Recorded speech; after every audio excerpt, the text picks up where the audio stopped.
great day everyone, especially to our very active subject teacher in reading and Philippine history, Ma'am Ivy Diaz.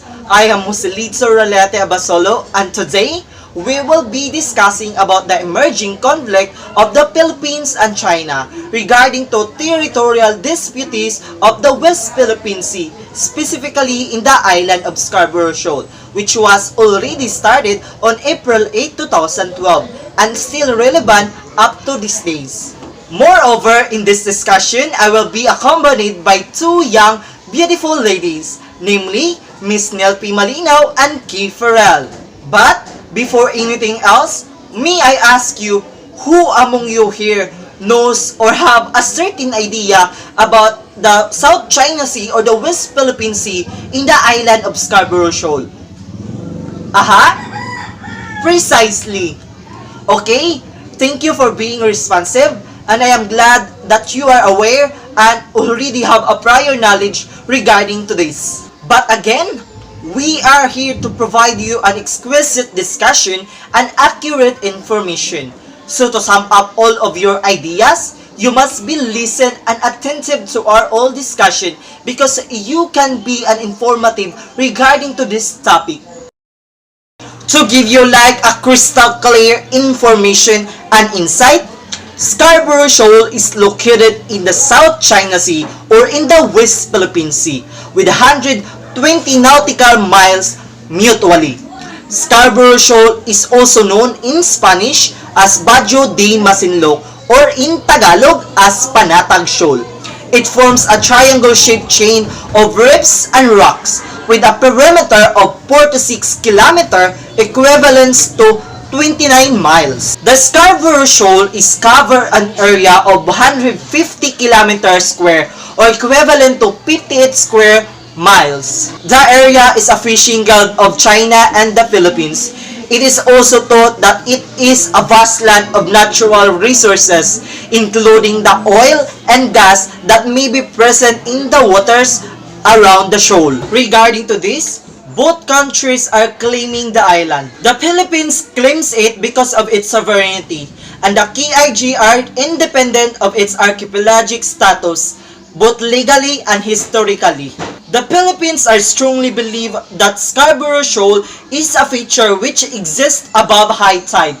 It is capable of sovereign appropriation under the international law. While the China claims the fisheries, oil and gas resources deriving from the island and a number of spratly high tide features or rocks. It is a contrary to international law as adjudicated by Tribunal of the Philippines.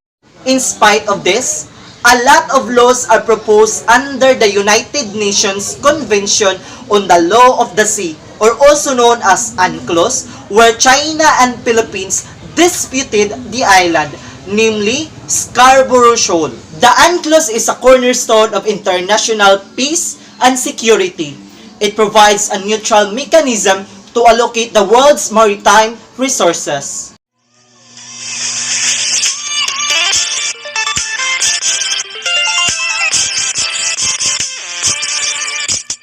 The Scarborough Shoal issue started on April 8, 2012, and the tensions began here after the attempted apprehensions of Philippine Navy of 8 mainland Chinese fishing vessels near the shoal. In short, the Scarborough Shoal was occupied by China.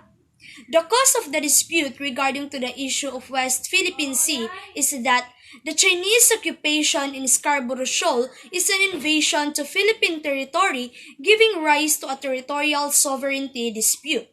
Another cause is that when China did not follow the rule when the Philippines withdrew its vessels from Scarborough Shoal on the understanding of a mutual withdrawal of vessels between China and the Philippines.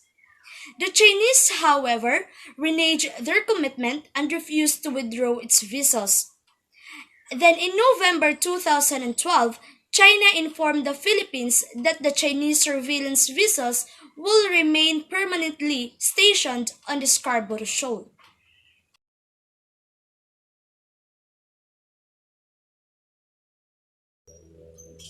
The main reason why China and the Philippines disputes regarding to the West Philippine Sea issue is that the West Philippine Sea is rich in oil or mostly known as natural gas.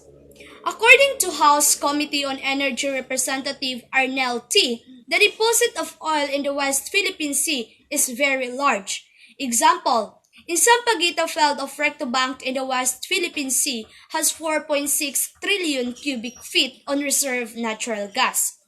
In the forecast of United States Energy Information Administration, there were 55.1 trillion cubic feet of natural gas in the whole West Philippine Sea and 5.4 billion barrels of crude and oil. And if ever the amount of this will be calculated, there's a possibility that the oil in the West Philippine Sea will reach up to $1 trillion. That's why other country is very interested in claiming the West Philippine Sea, particularly China. China started claiming all the islands, reefs, and shoals within a U-shaped line in the South China Sea, drawn in 1947 as its territory. Since Scarborough Shoal lies within this area, then China claims the Scarborough Shoal as one of their territory. China started claiming the Scarborough Shoal in the year 1935. Another main reason is that it might be because the West Philippine Sea is originally owned by the Philippines, but later China tried to take it away from the Philippines because it contained pearls and many fish. There's also a strange signal here that can be absorbed that is not covered by the Philippines, and there's unique minerals and water resources that can be seen and found in the West Philippine Sea. Because of that, the Chinese Coast Guard did not allow any Filipino fishermen to enter and do fishing in the West Philippine Sea, which is not good because as a matter of fact, the Filipino fisherman has the right more to enter the West Philippine Sea than other nations who just claim it as them. They did not allow Filipino fishermen to enter the West Philippine Sea because for them, they own that island and they have the right to do what they want. Here are some video clips from ABS-CBN News showing that Chinese Coast Guard blocked the Filipino fishermen in the West Philippine Sea. Sa bilang ko kanina dun sa maliit na batya na dala-dala natin, siguro mga nasa 20 maliliit na isda pala na uhuli nila nang dumating na itong Coast Guard sakay ng mga speedboat at kami paikot-ikutan at kami megaphone para sabihin kami ang China Coast Guard at inuutusan namin kayong umalis bilang parte ng aming law enforcement operation. And as of now, and in the year 2014, China began massive dredging operation to build artificial island in the 7 reefs that they claimed as their territory. China's new military presence and territorial claims are an attempt to project its power into the region and provide stability into the waterway. The main purpose of China's artificial island is not to help fight a war against United States. The total artificial island that China built is 7 artificial islands. And that is how the dispute between China and the Philippines started, and until now, it is still one of the problems that our country is facing.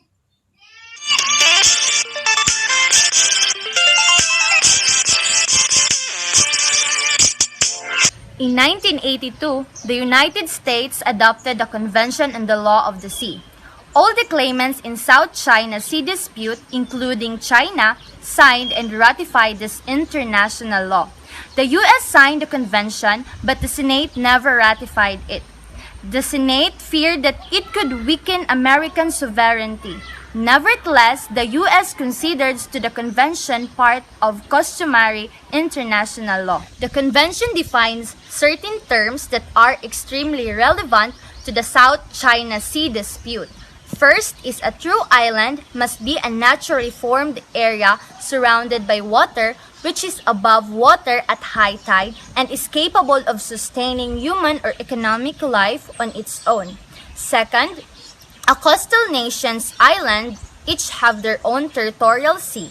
This is a maritime zone that extends 14 statute miles out from each island's coastline. And third, an exclusive economic zone or EEZ extends up to 230 miles out from the territorial sea of each coastal nation's island. The coastal nation has the exclusive right to the sea life and the other natural resources in the zone. And fourth, rocks, including natural reefs, cannot sustain human life or economic activity on their own. Those that are above high tide, however, have a territorial sea, but no EEZ. Those that are underwater at high tide have no territorial sea or EEZ. And lastly, the coastal nations have the right to build artificial islands, but they are not true islands and have no territorial sea or EEZs if they are underwater at high tide in their natural state. On the other hand, we all know that the tension between China and the Philippines over the Scarborough Shoal is one of the controversy issue as of now. It has been a very big question who totally own that area and who are not following the rules of the law in that particular place. So, in 2013, following the Scarborough Shoal standoff, the Philippines appealed to a special arbitration court authorized by the Convention of the Law of the Sea.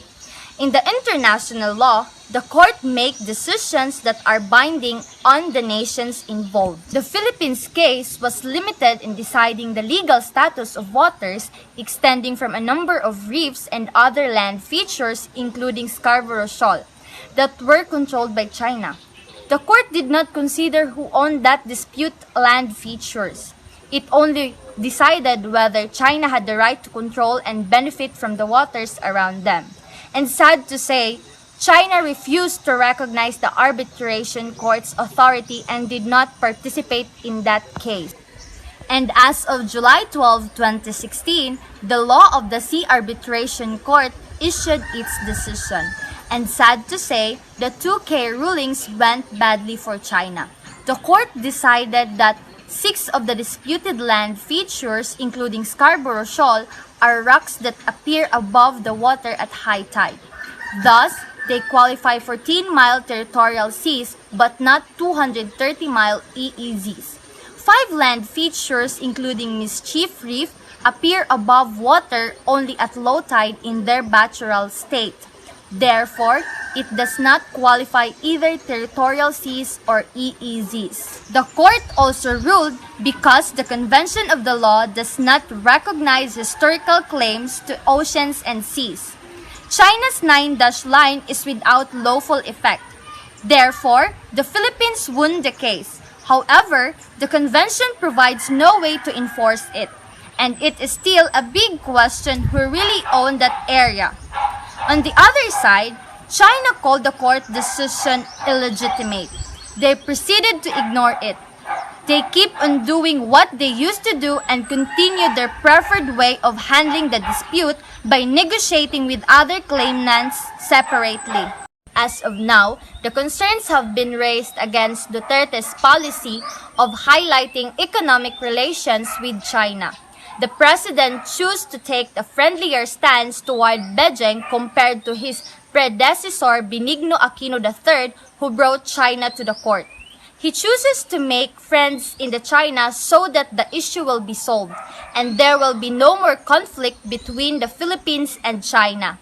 Duterte also reduced training exercises with the country's defense treaty ally, the United States, particularly ending naval drills that he said China was opposed to. In addition, what President Duterte chooses to do is the best way to end up this controversy issue. This issue is still on the process. Our current administrator are giving their feedback and doing their best to solve this issue. Aside from this, to protect its political, security, and economic interests in the Philippine regions, the United States has challenged China's assertive in territorial claimings and land reclamations efforts by bolstering the Southeast Asian partners. Also, in response to China's assertive presence in the disputed territory of the Scarborough Shoal. A lot of countries sold military ships and equipments in the Philippines in order to improve our maritime security capacity and to deter Chinese aggression. Let us always remember that the battle to defend our sovereign right in the West Philippine Sea is also a battle of our hearts and minds and the rest of people in the world. And the right way to defend and refute our rights is to speak heartedly, not to promote ferocity.